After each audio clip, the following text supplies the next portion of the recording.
Hello and welcome to a modded Minecraft tutorial. So today we're going to be looking at logistics pipes and Railcraft and how to get them to work nicely together. So let's begin. The system here, as shown, is essentially we've got our logistics networks connected via Railcraft network to transport items and still work as one overall logistics network.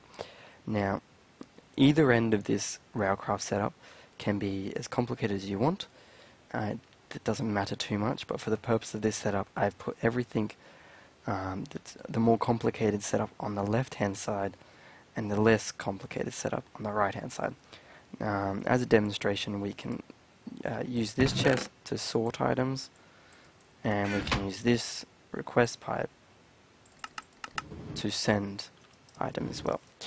So as we can see, this we received what we requested, and over here our items that we requested got sorted.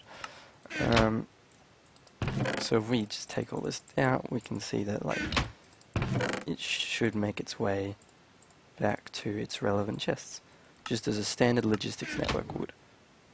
Okay? So rather than me trying to explain this setup, we're going to build it and explain as we build. So over here, we're going to build it. So this is the first pipe that we need to care about, and it's the logistics inventory system connector. And what this does is allows you to connect two logistics networks that are entirely separate by pipes, in terms of the pipes, but through a chest. Or any inventory that can be piped in and out of. I don't know everything that you could use, but there's definitely got to be lots. So the way we can connect our Railcraft network is we need two of these, because we have one-way rail lines. You can do this with just a single rail line and reduce the amount of logistics inventory system connectors you need, but that will only increase the difficulty of your setup. So we want to make sure we have advanced item unloaders on either end. It doesn't matter what kind, and we want them to be like so, facing opposite each other. You could the way the rail's set up in between doesn't honestly matter too much, as long as the chest gets to and from its destination. So if you're good with Railcraft, you can definitely set up whatever you want. So for those who aren't good with Railcraft and do want to set up this basic system, what I've done is I've placed basic tracks and locking tracks, and I'm setting them to boarding mode with the arrow facing in the direction of travel that I want the cart to go in when it's done. So I'm going to do this with all of them, and then it should work.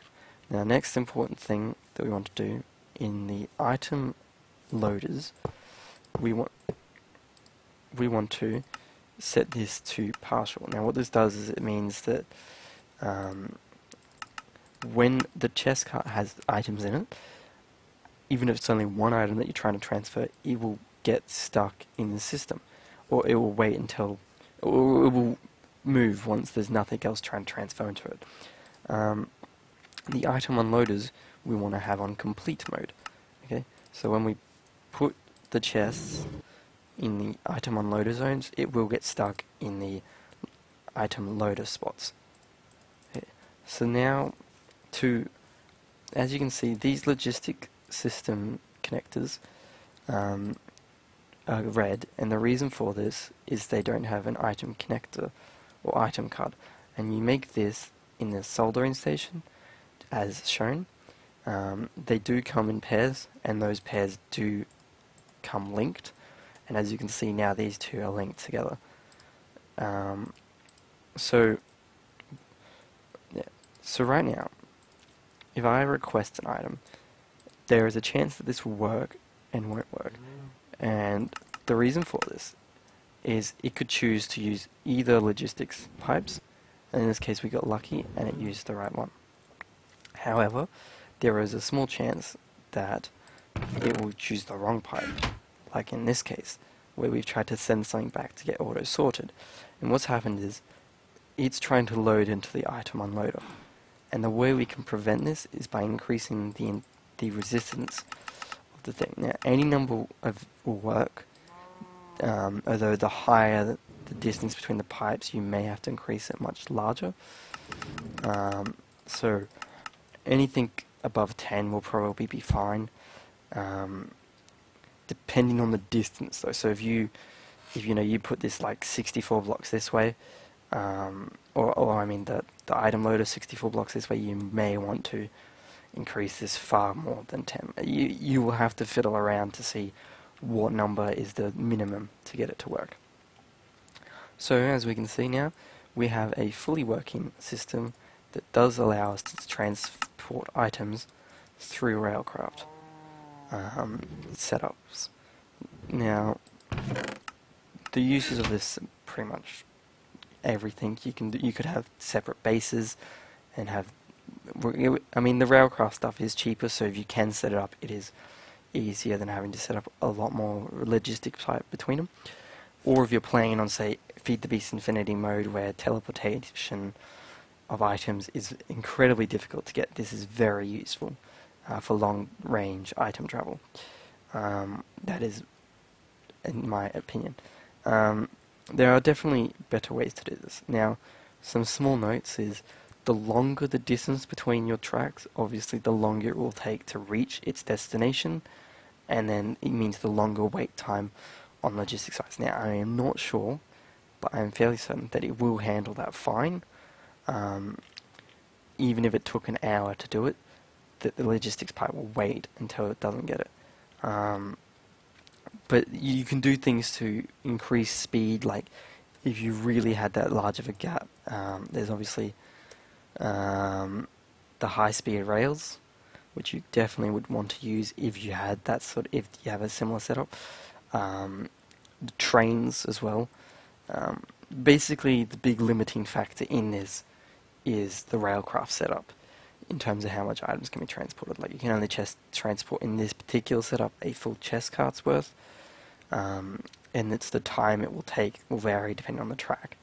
Another important thing is that you can only transport 9 stacks of items, because this thing requires, it will wait if we request for, say, let's just request for something that's difficult to craft. Okay, so it will wait, as you can see, for all of this to arrive. As you can see. So as soon as something enters this pipe will wait until whatever it expects at the other end. Now, it as you saw, it can transport in smaller loads, so that time it transported in 2 lots. So whatever does wind up in a chest cart will be waited for on the other end. But it is the maximum you can carry at a single time, and you can improve that with, obviously, more chest carts or various other things. So, yeah, that's the basic system. Hopefully you understand this, and I hope you enjoyed. If you liked the video, please remember to like and subscribe, and I'll see you next time.